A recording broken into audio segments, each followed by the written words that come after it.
Good afternoon, friends. I'm Subha Bhattacharya, and it's my great honor and privilege to welcome a young, dynamic voice in the field of non-fiction writing in India today. Please let's hear it for Mr. Arun Sukumar.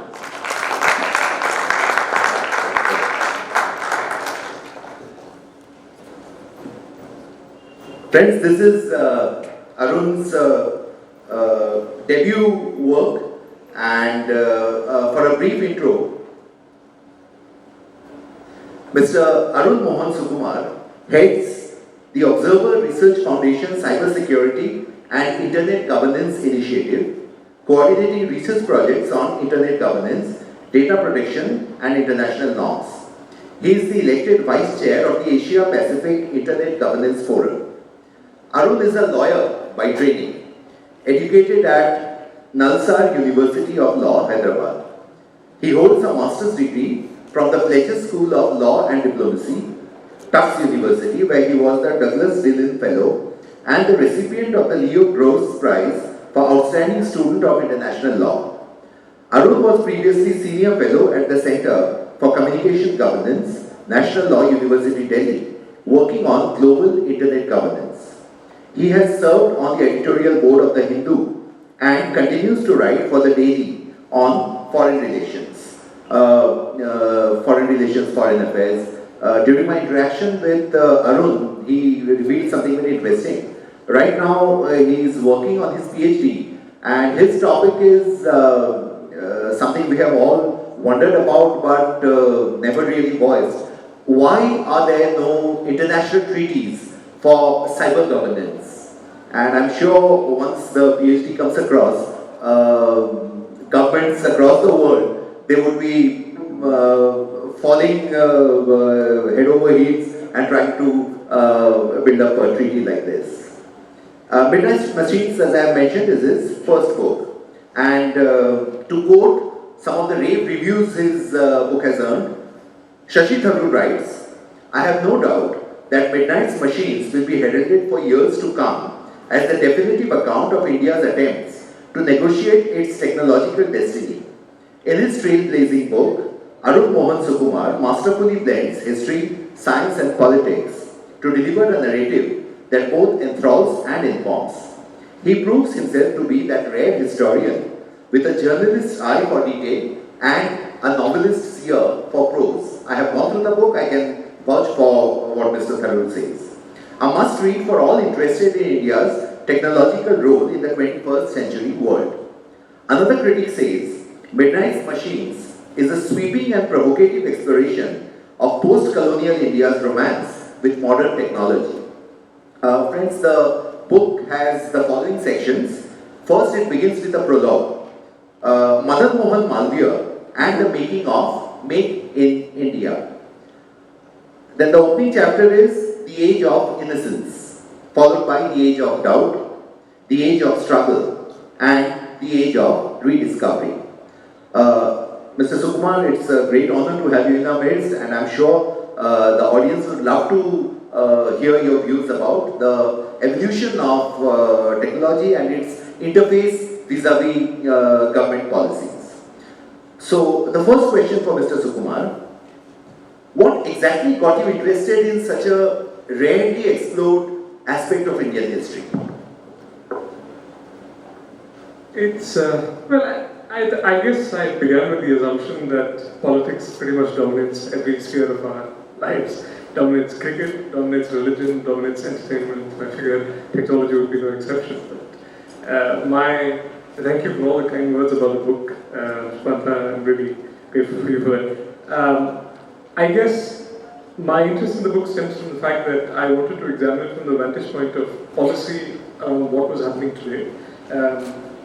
In my time, as I was until very recently with a think tank in Delhi working on issues of contemporary technology, so on a daily basis we'd be confronted with issues surrounding Aadhaar, facial recognition, drone technology and whatnot.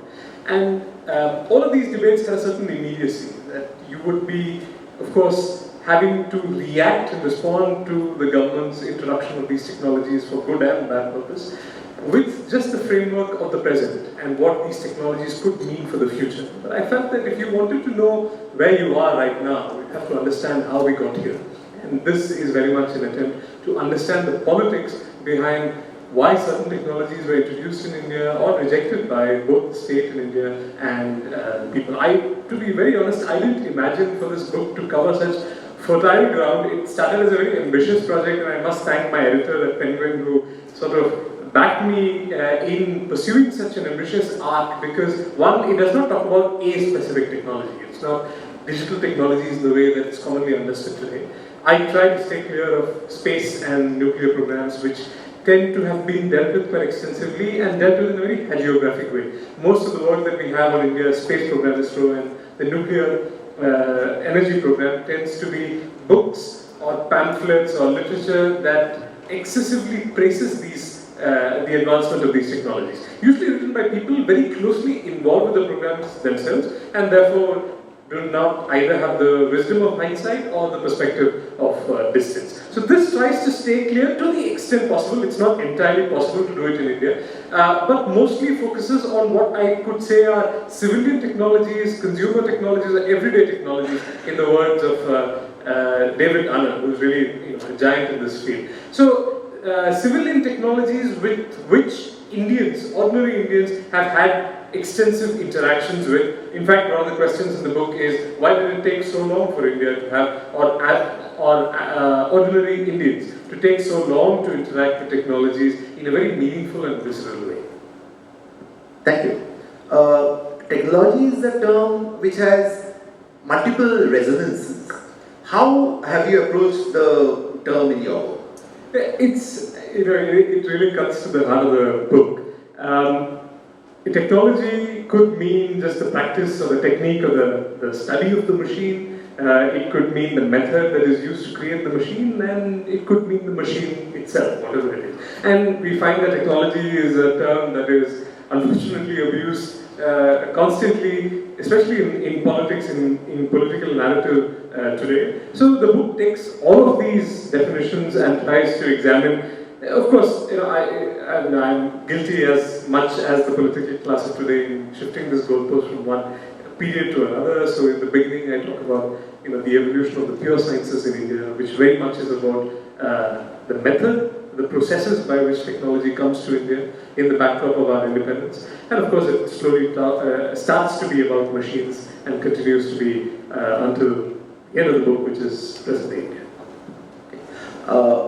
In the prologue, a very, historical character who's not so much talked about today, Mr. Madan Mohan Malviya. And you talk about how the present regime's fascination with quote-unquote technology originates with Madan Mohan Malviya and his marriage of technology and faith. Would you like to illustrate? So, the opening to the book, although this is a book that talks about independent India,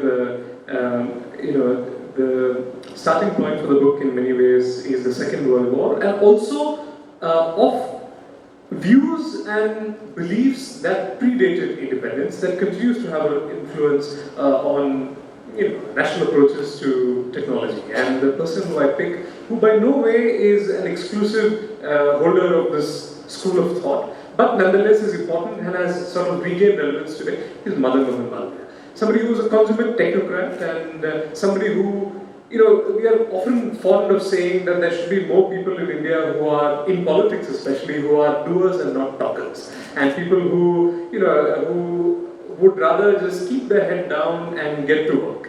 And Madan Mohan Malviya and other technocrats in pre-independent India, like Mokshakundam Vishwesvaraya, who's somebody else who I talk about, belong to this cadre of people who are, Vishwesvaraya was not a political leader, but Madan Mohan Malviya, very much a mass political leader, lived his life partly with the Indian National Congress, but also with the Hindu Mahasabha.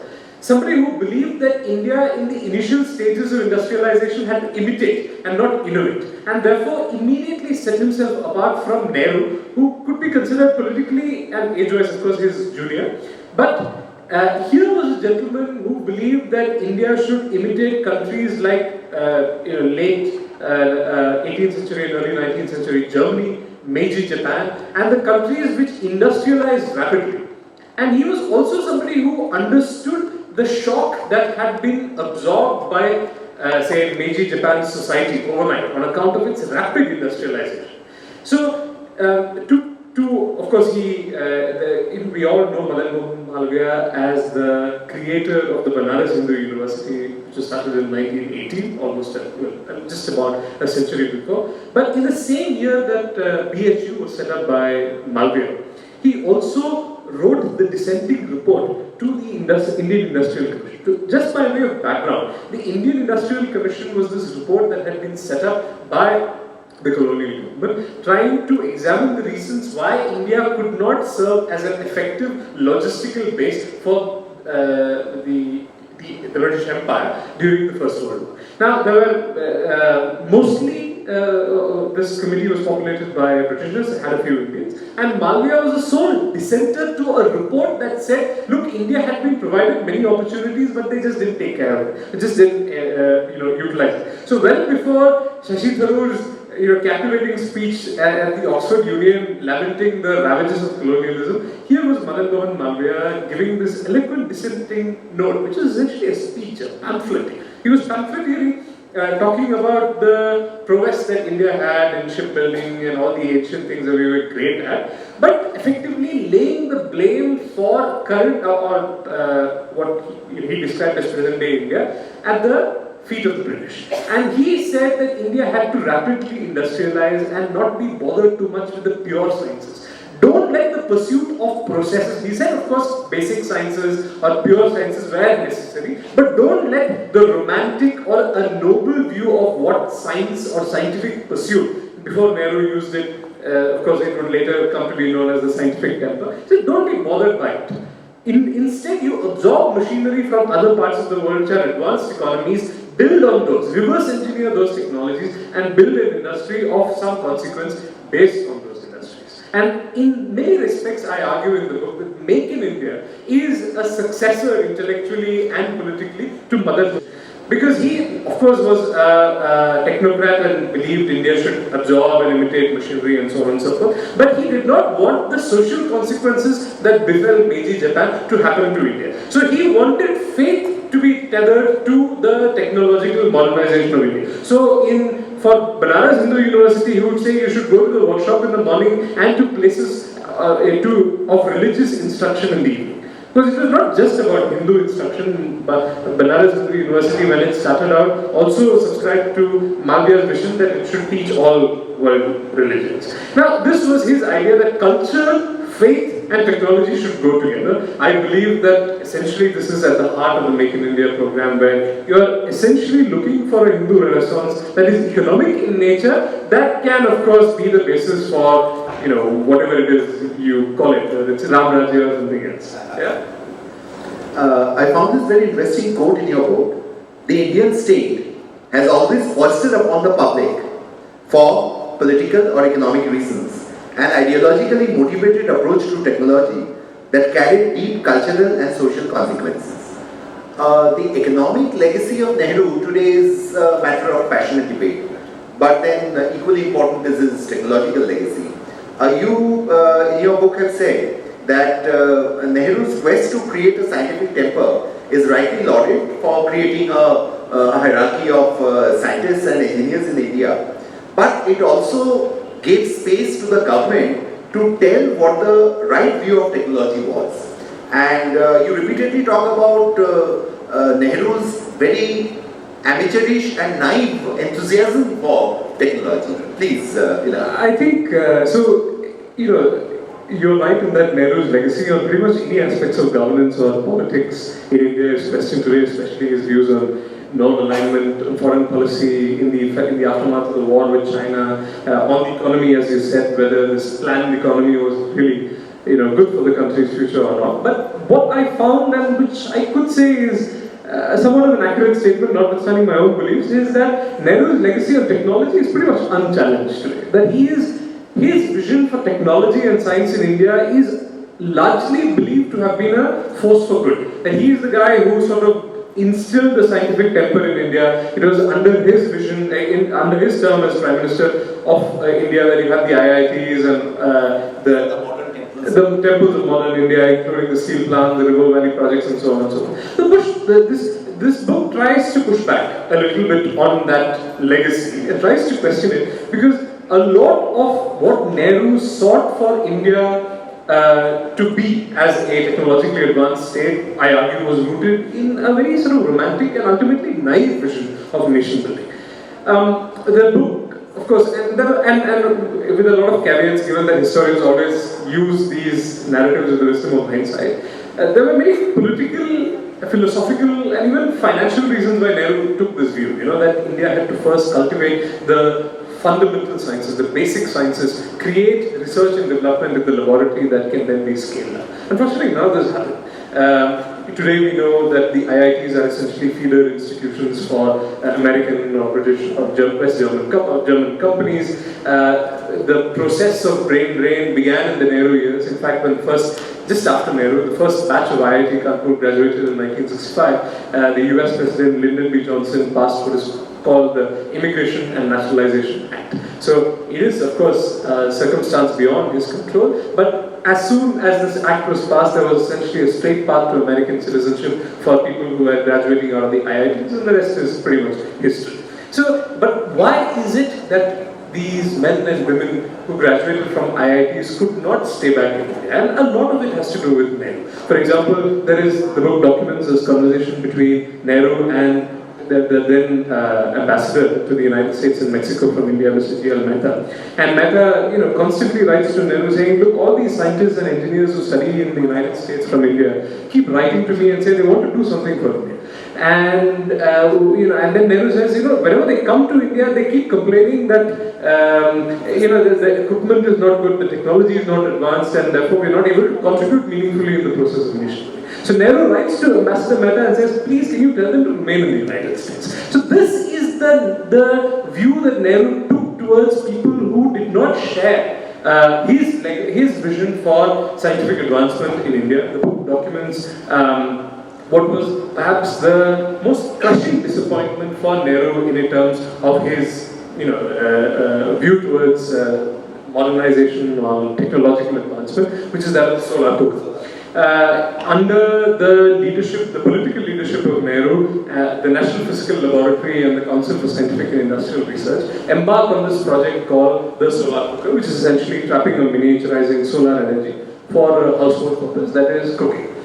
In fact, Times of India splashes in its front page on March 1952, March 21, 1952, that the Prime Minister has had cabbages and vegetables for dinner the previous day, thanks to them being boiled with the solar cooker. Now, I note in the book that this may have been the first technological scam in independent India, but this may well have been the first case of fake news in independent India as well, because no prototypes were manufactured for the market. India famously offered free of cost a model of the solar cooker to Rhodesia and Egypt. The joke goes that these orders were never repeated. The only person, according to the famous mathematician D.D. Kosambi, the only person who seems to have made anything out of the solar cooker project was the guy who sold it for scraps. So there are very many reasons why the cooker failed. One, solar energy was far ahead of its time at that time. Even the Americans or the Soviet Union had not exactly figured out how to trap solar energy and miniaturize it into a consumer appliance. Second, Nehru invested enormous political capital into this project because he thought this was a project that was essentially a creation of technology by Indians for Indians. The Americans hadn't manufactured it, the Soviets hadn't manufactured it, and Europe hadn't, having emerged out of a ravaging war, they too hadn't figured out solar energy. So here was a project that really could have been meant for India. It was meant for the ordinary citizen. It was not a big machine in that it would not be, useless to the vast majority of Indians. Turned out it would, even if the solar cooker was successful, it would have been useless for most Indians because most Indians who were working on a farm would leave for their daily labor at the crack of dawn just before the sun came out. So in any case, the utility of the cooker was, highly dubious. But the fact is, most most of the scientists who were involved in the project, and of course Nehru and his political advisors, did not want to reconcile themselves with the prospect of failure because they had invested themselves so much in this project. And the book begins with that. Why did Nehru pursue this vision of small is beautiful, technology, and why did he want for technology to be adapted to Indian conditions? Many reasons. One, most of the technologies that were promised to us at the end of the Second World War never came to us. The end of the Second World War, by the way, most technologies used by man today essentially were a byproduct of the Second World War. Food processing, plastics, antibiotics, fertilizers, pesticides, you name it, microwave, radar. So it was naturally India's belief that these technologies would come to us when we gained independence 2 years after the Second World War. In fact, scientists like Shanti Bhatnagar, they were part of secret visits to Project Manhattan in the United States. So naturally, there was an expectation in the scientific leadership too that when we did get independence, the Americans would probably also ask us for other secret visits, share technology with us, just as the British had shared most sensitive technology to the Americans free of cost, like microwave in an effort to attract them to the Second World War. None of that happened. When Homi Bhabha wanted to import so much as plastic balloon for his cyclotron at TIFR, he could not get the import license that was required from the United States. So the small is beautiful vision of technology may have been seeded by purely practical considerations. Nehru realized, look, we're not going to get the big stuff, so let's sell the idea of small is good to the Indian public. That could have been one reason. But also, I think credit where it is due to somebody like Nehru, who was, an intellectual and a philosopher par excellence, is that he was genuinely Aristotelian in his view towards technology. That he wanted for Indians to understand what technology was in order to master it. Otherwise, he felt that Indians would become enslaved to machines. So it could have been that, this intellectual view that Nehru had towards modernization and science generally. It could also be political. I mean, at the end of the day, Pandit Nehru was the Mahatma's chosen successor, and the Mahatma's views on technology and machines are well known. And therefore it was untenable for a Gandhian, or perhaps somebody who is known as a successor of Gandhi, to truly embrace technology in a big way. So this is how I map the beginning of the pursuit of technology in independent India to be, and it begins with failure. Okay, by the time we move on to Indira Gandhi 1.0, we notice a complete U-turn in the government's approach to technology. Indira Gandhi tells the electorate to be skeptical of technology. Even as public interest in technology grew, the government sought to keep a lid on it through licensing requirements and other restrictive policies. And it all culminates in the emergency. And the Congress government vilified technology and projected it as an agent of chaos and social dislocation, and it continued to do this for decades till we come to the emergence. Right. And it's interesting because all this that you describe, what I talk about in the book, have to do with civilian technologies, consumer-facing technologies. Because this is the time when our satellite program was really taking off, our space program was really taking off. This is the time when our nuclear program was taking off. And in fact, the historian Robert Anderson says, for the first 2 decades after independence, not a single megawatt of electricity was supplied to the electricity grid from any of India's nuclear plants. Yet there was enormous political capital being invested in it. And these technologies were continued behind public glare.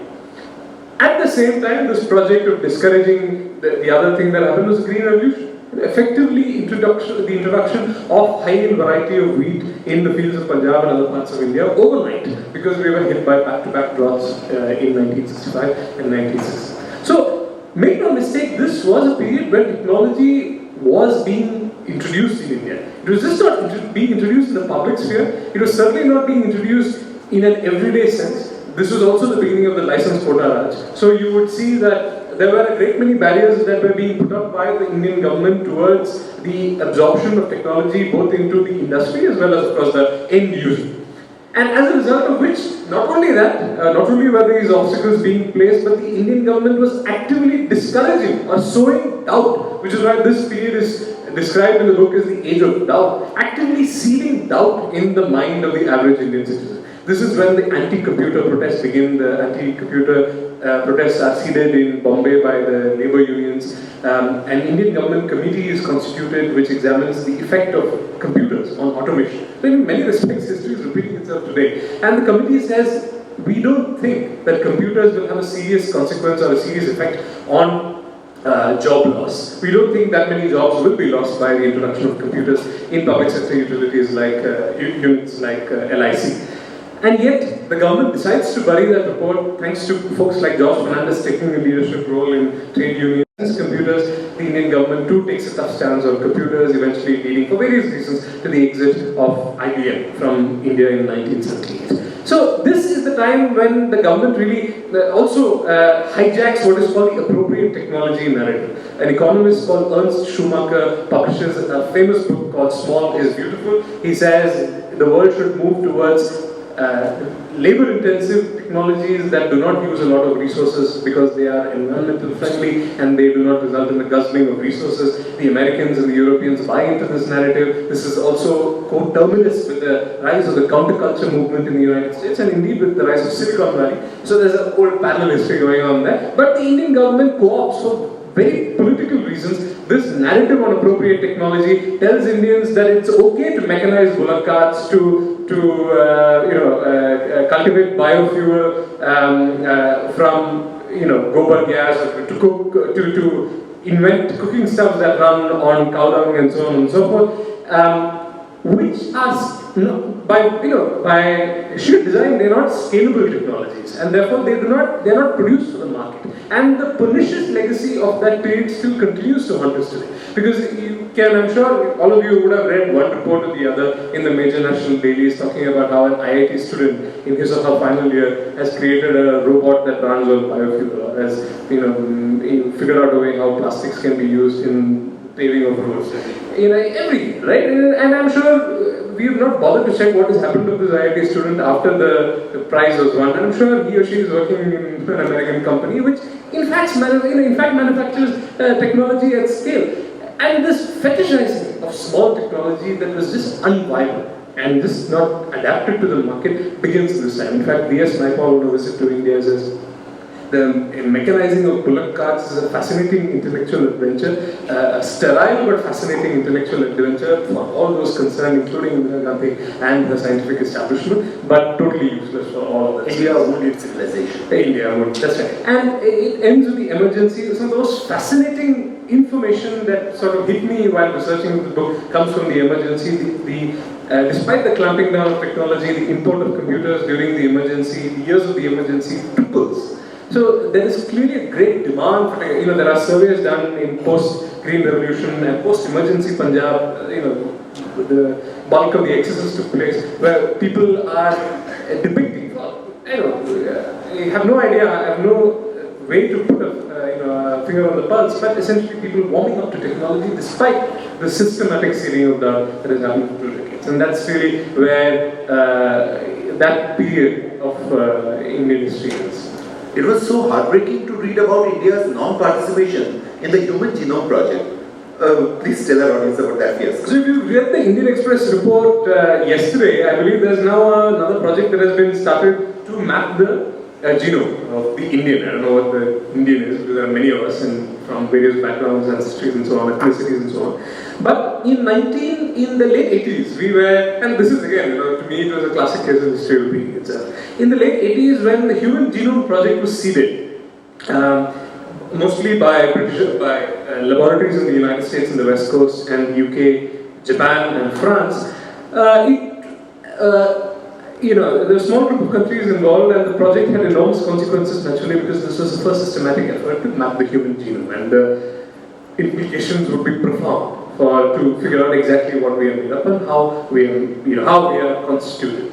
India was presented with the choice of whether to join the Human Genome Project or not, but it's actually, as the book documents, the scientific establishment that decides that India should not be part of the Human Genome Project, and they begin immediately to regret it. Folks like P.M. Bhargava, one of India's foremost molecular biologists, say this is a rubbish decision. It was mostly made by people who were close to the Rajiv Gandhi government. And the book places the decision of the Indian government not to join the Human Genome Project in the context of all that Rajiv Gandhi had tried and to some extent succeeded, but in other respects also had failed during his 5 years in power, trying to computerize every district in India, creating a national network that would essentially seize the internet in India. And finally, things like the Human Genome Project. This period is characterized in the book as the age of struggle because all of the things that Rajiv Gandhi's mother had done for the last 2 decades now comes back to haunt India. The seeding of doubt against technology in the Indian mind essentially becomes an obstacle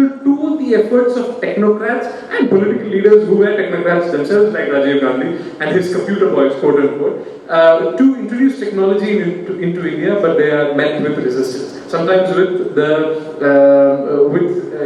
opposition comes from the scientific establishment itself. Some of you may have, if you are readers of the Hindu, you would have observed there was a report a couple of days ago about a joint research experiment that had been conducted by the NCBS, the National Center for Biological Sciences in Bangalore, the Wuhan Institute of Virology, and I believe Duke University in the United States, trying to figure out how the transmission of filoviruses like Ebola, Nipah, and Corona, because they also Corona was not part of this because this study was conducted a year or two before this current outbreak. But essentially, how the transmission happens from the bat to the human. Again, a study with enormous significance. The government has gone after the study because, and the samples were collected from Naga bat hunters in Nagaland, and this would naturally be a fertile ground for studying this phenomenon. The government has gone after this study despite the fact that NCBS wanted reputed institutions involved. Because how could you take biological samples, DNA material from Indians without the permission of the government? This rule requiring blood samples or DNA material to be extracted only with permission from Indians for studies involving foreign interlocutors, essentially a product of the 80s, when there was a crisis or a controversy that broke out when the Vistar Institute in the United States smuggles anti-rabies vaccine into Argentina. Indian scientists and government and bureaucrats decide, oh, we can't allow for any foreign agency to conduct medical trials or medical studies in India without our permission, and therefore we should oppose it. Anything that happens without our understanding or knowledge. And so some of these things are deeply rooted in a certain vision of history as well as a certain view of what the foreign hand might have been. Right? A lot of it, today for example, nobody talks about the IITs being essentially all products of foreign collaborations. IIT Bombay was a product of Soviet collaboration.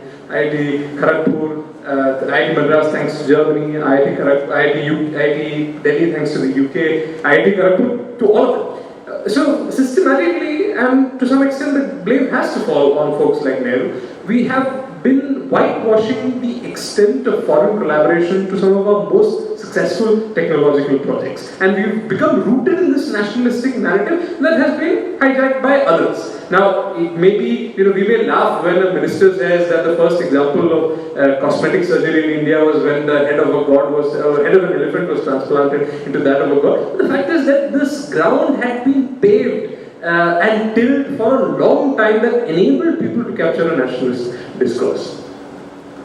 And now the much maligned Rajiv Gandhi and the C. revolution, which you talk in great length in your The Age of Love.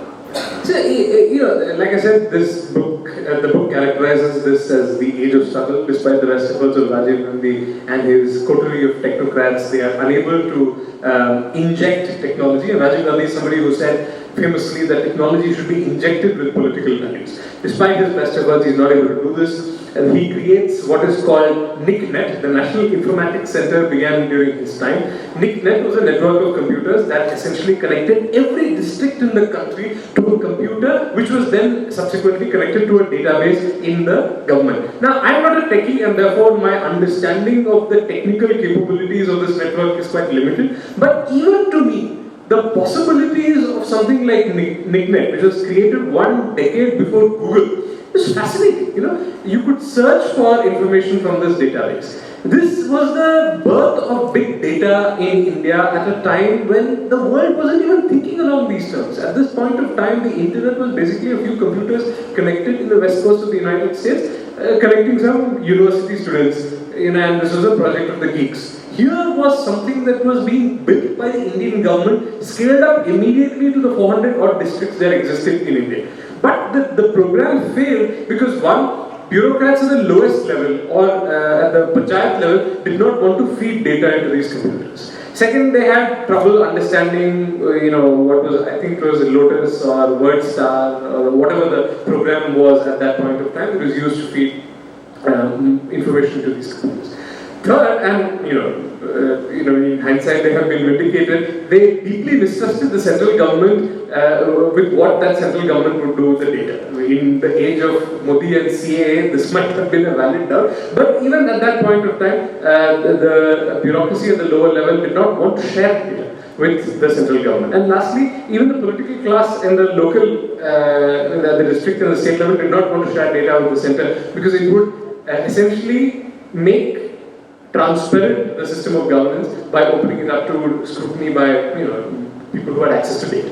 So that is essentially, and then the Human Genome Project on which we just had a discussion, but incidents like this are chronicled during the Rajiv Gandhi time, and it sort of flips the Rajiv narrative on its head that this is the age of computers, and so, I mean, despite Rajiv Gandhi certainly succeeded in managing to computerize district machinery or government machinery, broadly speaking, in India. But the fact is that many of his projects also bit the dust because there was this widespread public opposition towards computerization. There was this project that the government in Maharashtra pursued, essentially creating a kiosk, a computer, in the late 80s, if I'm not mistaken, that would provide information about the rail services. This was also the time the rail services reservation is computerized, but a kiosk outside every public utility that would allow citizens to type in information and type in queries and extract information. Some path-breaking stuff was happening in India at that time. Unfortunately, the legacy of the past meant that we were not as receptive to these technological innovations as we should have been. And now, the age of rediscovery, Narendra Modi and technology. So, rediscovery, in a sense, I should say, it's both the good and the bad. It should not conflated with the discovery and the rediscovery of India. Certainly not. Modi, because one, here is a guy who's, won 2 elections handsomely and has had political clout that rivals nobody except Nehru in the pantheon of Indian prime ministers. Yet, you are finding that, just as Nehru did, he is trying to inject technology with a sense of politics in a way that, of course, now have, after the book was written, of course, you have drone technology and facial recognition technology that is being used to survey protesters against the CAA. His government is is linking various databases to Aadhaar, which is never conceived in the original scheme of things, thereby potentially rendering what can be called a 360-degree view of citizens, lending itself to surveillance and so on.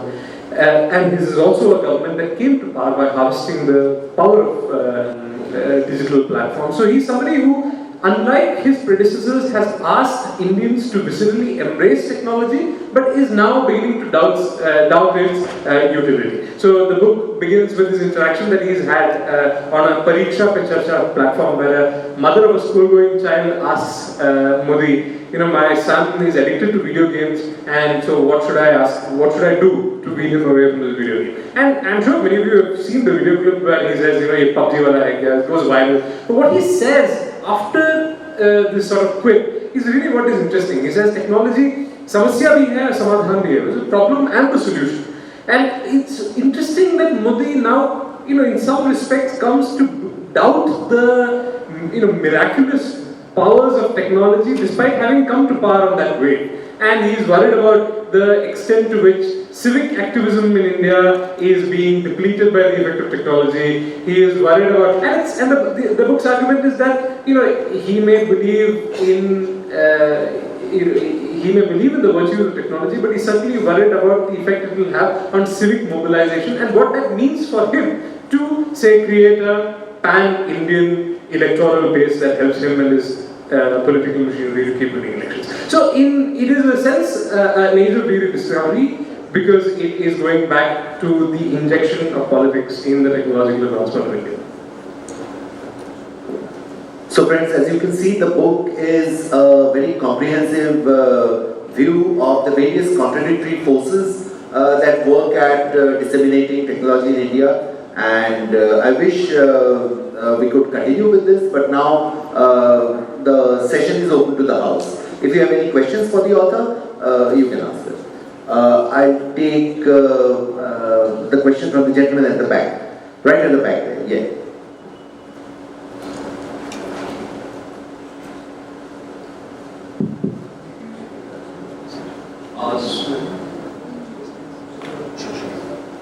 Yeah. So my question is basically, as you are interested in law and also technology, and we have a lot of fake news. We are not actually getting the authentic content that we supposed to have via technology.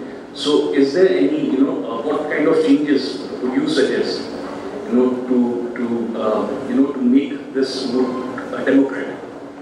I think maybe we can take a few questions. Okay, sure. We'll have a round of questions. Dr. Pratik Mehta.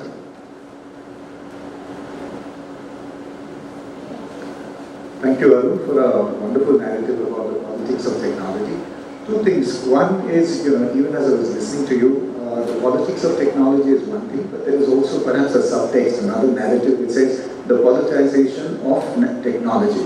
And to just give you a brief example, the Akash tablets. I haven't read the book, but I do promise to. It isn't mentioned, but but my question is, when it was launched somewhere, I don't remember the year, somewhere around 2011 and 12, it was considered to be a major game changer launched by the government of India. And there was a lot of rattle-tattle on the media talking about indigenous technology, and where you had a platform, on an electronic platform, you had tablets selling for about $3,000, and how it would connect all the major universities as well as colleges, 4,000 colleges in India. Now, I think, we talked about commission reports, for instance. And I request you to keep the question short. I'm just coming to it. Commission reports, what has gone unanswered or unreported is a failure, is a dismal failure of the Government of India enterprise trying to, pass off a technology which was actually UK-based, but passing it off as indigenous technology. Your take on the politicization of technology? You can take one. Okay. Any other questions from this law? Yes, sir. Yeah. The gentleman in front, in the blue shirt. Yeah. Questions only, no observations, please. The term politics of technology is paradoxical, because politics means an art of getting things done. I've lived in the US for the last 50 years, and during that time, I've seen the technology in India grow. My question is, we are building technology here. I work with some companies here free of cost, and most of the companies say that the engineers here are not worth hiring. What can we do about that view by the industry of the Indian engineers? So I think, let me try and club the last two questions, because it relates in some respects to the role of state and that of the view in the technical community. One is, I don't have any other ways to sort of sugarcoat this. As Indians, we seem to be deeply resentful of stuff that has come out from India. And the history of Indian technology is one that has succeeded in diversity where it has succeeded. For example, when we were denied access to the global positioning system in the aftermath of the Kargil war, we created our own GPS, NAVIC. God knows what has happened to it, but the fact is that we were able to do it. When we were denied supercomputers in the late 80s, we created our own supercomputer. These are not easy technologies to build. When we didn't join the Human Genome Project, we were able to create, ultimately, whether that decision was right or not, we were able to create our own biotechnology sector and lead to the rise of biocon and so on and so forth. When we were denied access to radar, we created our own sonar. We were able to create our own version of sonar. It took for so long for the Indian Navy to accept, despite the fact that it was created by one of our own scientists, Arun Mohan, who is now in Stanford. I could go on. When Nehru refused negotiations with Merck, the American pharmaceutical company, to set up a penicillin plant in India, Hindustan Antibiotics Limited stepped up to the plate and said, we will manufacture. Because it took time. The fact is that we were able to make the most of the adverse circumstances. Sometimes these circumstances would be our own doing. But there tends to be a looking down upon and a constant need for validation for technology that comes from abroad. Now, we don't know whether this is, again, harking back to the Nehruvian legacy of, you must understand the processes and the fundamental sciences that go into the building blocks that make up technology, or, I don't know, what it says about us as a community of people who are deeply invested in science and have a historical legacy of engaging with science constructively. On Akash, it's true. It's true that one of the problems that Akash ran into was the fact that it could not be scaled up. So you could build the infrastructure, you would assemble the infrastructure, but the chip manufacturing industry was essentially, already cannibalized by the Taiwans and South Korea. The only anecdote that I have on what led up to the creation of Akash, because behind every computer is a chip. When in 1983 or 94, I will be getting in the mid 80s, when Indira Gandhi was given the option of setting up India's first semiconductor complex, the options that were given to her were Mohali and Madras. And this is documented very well in Ashok Parthasarathy was her scientific advisor in his memoir. Mohali and Madras. Madras would be the natural choice, access to the coast, because semiconductor fabs require a lot of water. And again, with the wisdom of hindsight, it would be very near to what would eventually become the greatest concentration of techies anywhere in the world that we've ever seen. But Indira Gandhi went with Mohali because Zail Singh was the Prime Minister, the Chief Minister of Punjab at that time in the President's rule, said that in order to have my support, you need to relocate, or rather you need to locate the semiconductor complex in Mohali. And that is the reason why the decision to locate the SCL was made to Mohali in the first place. It was essentially a kiss of death for India's semiconductor aspirations right from the beginning. Because there was no way that you could not have access to resources like water in a place like Mohali in order to build this technology. And later it burned down in 1989 under very dubious circumstances, just as the Americans were negotiating a supercomputer with us. But the politicization of technology does not begin with Akash. It leads to Akash, and here is the presentation of a totally unviable project, and as you said, relies heavily on foreign technology, which is the least of its faults. But the fact is that there were many decisions that led up to us presenting this as the cost-effective computer, as a cost-effective tablet. The solar cooker which I talked about in the book was marketed at 50 rupees. Never mind that it didn't work. The appeal to it for the political class was that it was affordable. And so we were, in that sense, barking up the wrong tree from a long time ago. Friends, this is a fascinating discussion, and those of you who would like to meet the author, he'll be available with us. He's leaving tomorrow, you said. Yeah, so he's here already, and we could continue with the discussion. Thank you so much, Arun. It was brilliant, and thanks to the audience. This session is at an end. Thank you so much. Thank you so much. On behalf of VLF, we would like to gift you with a token of our appreciation.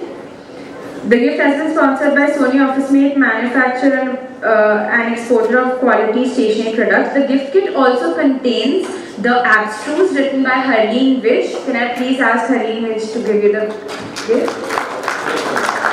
I also have a painting by Yash Gupta who would like to gift it to you. Readers, please note the author is available for interaction in the lawn downstairs. His book is